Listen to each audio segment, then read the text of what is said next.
welcome to Eden Hope Academy. We are on Cycle 1, week number 12, and I'm so glad that you're with us. So get your books out, give them a wiggle, and let's get started.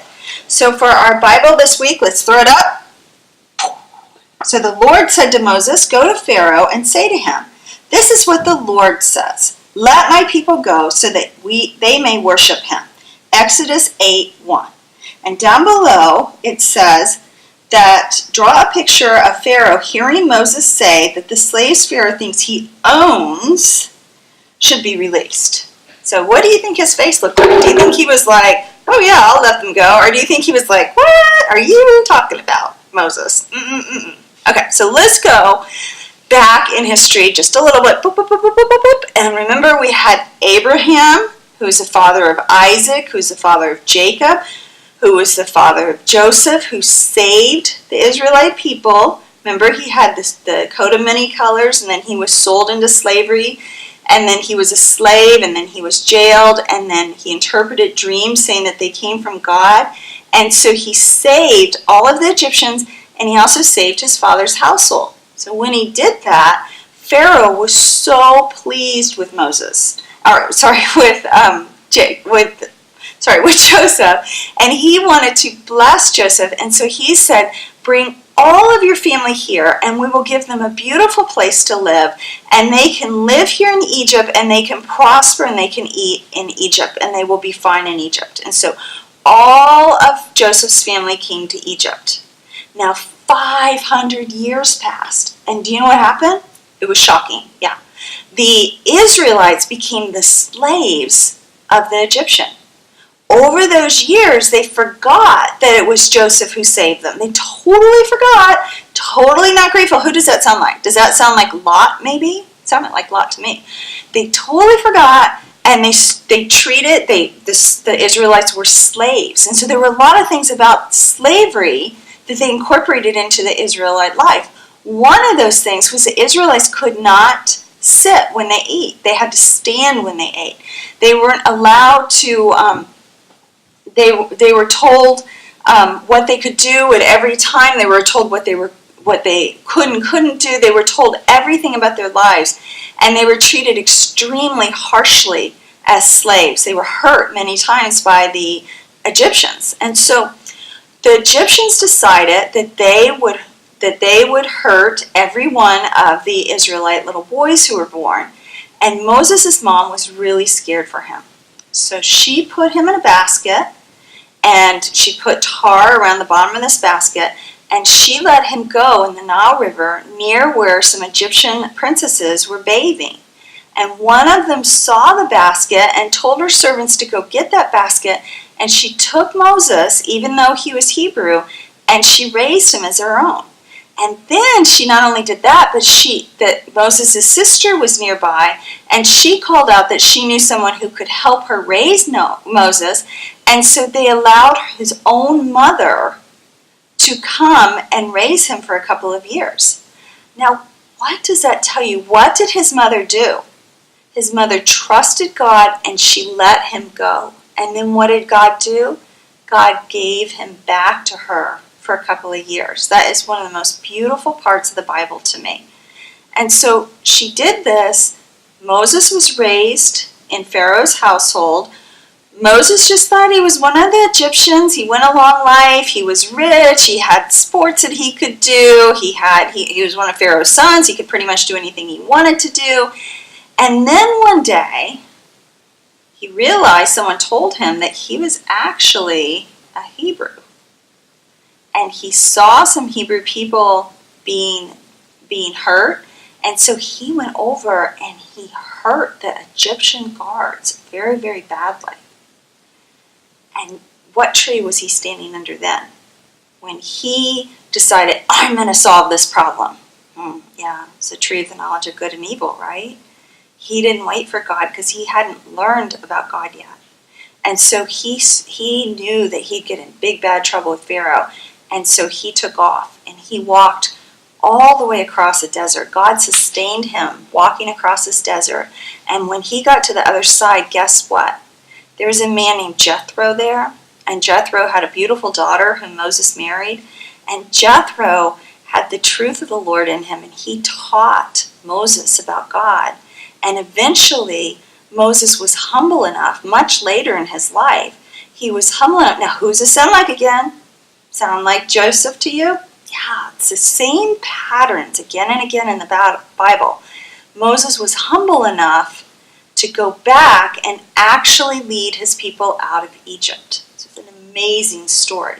But he had to be humbled first, and he had to decide, which tree am I going to sit under? And when he finally was willing to sit under the tree of life, then God could use him. When he was finally humble, God could use him. So here it says, so that was a long way to explain just the Bible, wasn't it? Okay, so let's go into history. Let's throw it up. Classical Crete marked the beginning of Greece. Crete is an island. Massive architecture with indoor plumbing, airflow control, subterranean sewers, that means underground, and sophisticated laws prove the Greeks were an advanced culture. Now, we keep on hearing about plumbing, indoor plumbing, sewer systems, city planning, laws that were fair for people, all of that. That's amazing. The time of Moses, all of those things were happening and had happened in India and Egypt and now in Greece, in classical Greece at Crete. Amazing stuff was going on during that time period. A lot of times we're taught, at least when I was a kid, we were taught that, that we just got smarter over time. And now that I'm an adult, I realize that wasn't really all that true. People were brilliant back then. They just didn't know as much about it when I was growing up. Okay, so Moses pleaded with God to choose someone else. We're in Lincoln, so I want you to draw a classical Crete city right here. And while I'm talking, Moses pleaded with God to choose someone else to help Jacob's descendants. Moses was terrified to go back to Pharaoh's house and speak for God. This was Moses' purpose, however, and God had prepared Moses perfectly, absolutely perfectly. Now, sometimes when God tells us to do stuff, we really are terrified.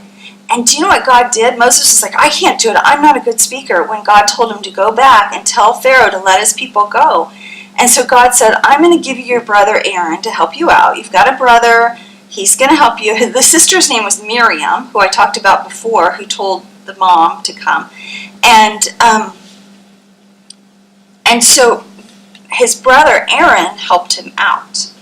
How is God preparing you? Can you talk to your mom and dad about ways that God is preparing you for your purpose? What are some of the things that you go through that now you can look at and say, I think maybe God's preparing me in this way?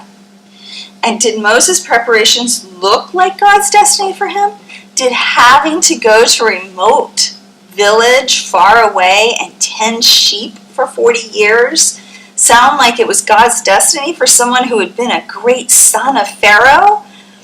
I wouldn't think so. I would think some of that time he'd be going, I wish I could go back and just be served and have people feed me grapes and ride my horses and stuff like that. Sometimes you might think that way, but God was using this time in the wilderness to train Moses for 40 years so that he could be most useful to God. Okay, science. Ooh, this is so cool. I want you to go out and look for examples of this a little bit later, okay? So I'm going to throw it up. And it's the Fibonacci sequence is a series of numbers where a number is found by adding the two numbers starting with 0 and 1. The sequence goes 0, and then you add the two numbers. So 0 plus 1 is 1. And then the two numbers before it, 1 plus 1 is 2, 1 plus 2 is 3, 2 plus 3 is 5, 5 plus 3 is 8, 8 plus 5 is 13. So do you get that? You just add the two numbers before it and it's a sequence. But it's all over nature. This is just proof that a creator created everything in nature. Because there's no way you could have a mathematical equation for a flower and a snail and so many other things in nature if it wasn't created that way. And so there's some examples of these below, a pine cone and a snail and a flower. And I want you to find other examples of this in your yard. And the way that you can tell is see how like in the sunflower it goes from tiny, and then then it keeps going out in greater numbers until you've got the flower petals on the outside. That's an example of it. So open your eyes to see this sequence because it is really good, it's really cool, and it's just further proof that a loving God created you and has a purpose for you in this world. That's so cool. All right, so geography. The Israelites walked from Goshen to Migdol, Mara and Mount Sinai, the wilderness of Paran, and finally to Jericho. Okay, so now the rest of this story, because it's really cool, and you're going to see it other places, but it's a really great story. So then Moses goes to Pharaoh and says, let my people go. And Pharaoh goes, no. And so God brings 7 plagues on to Pharaoh. And these are not good things that happen. And so one plague after another, and finally Pharaoh is like, just get out, just take all of your slaves and go. But the Egyptians were so glad to see them go that they gave them gifts. And that's how they had plenty to start out with in their new land because they'd been given so many expensive gifts from the Egyptian people. And so they left and they started going, they crossed the Red Sea, which you're going to learn about, which is a miracle in and of itself. And just recently, do you know what they've discovered? They've discovered pieces of Pharaoh's army in the Red Sea, just like the Bible said happened. Amazing. Again, proof that the Bible is the Word of God and it's accurate. So they go across the Red Sea. They have a pillar of light in front of them. You're going to see all this in videos. They have a pillar of light in front of them, and they follow it. And then they send in 2 spies, and they come back. And they send in 12 spies. 2 of the spies come back, and they tell them the exact truth. And do they believe them? No. So they wind up in the desert for 40 years. Now this 40 is a really important number in the Bible, because we'll learn later next year that Jesus was in the desert for 40 days, that Moses was tried, he was in the wilderness for 40 years. The Israelites walked around for 40, or had to stay in the wilderness for 40 years. And there's so many 40s in the Bible that's a number that God has as a number of complete maturity many times in the Bible. All right, so you're going to do, so basically I just want you to kind of draw some of this. So I want you to draw the Red Sea. The Red Sea always makes me think of a snail with little antlers coming out like that. So the Red Sea, the Nile River, remember the Nile River flows up, the Mediterranean Sea, and then you can just draw some dots to show that they walked. And that's all you have to do in geography. So that's it. I can't wait for you to learn about Moses and crossing the Red Sea and the plagues in Egypt and Crete and Greece this week. It's going to be so awesome to hear you during leadership training class. And I will see you next week. See you later. Bye-bye.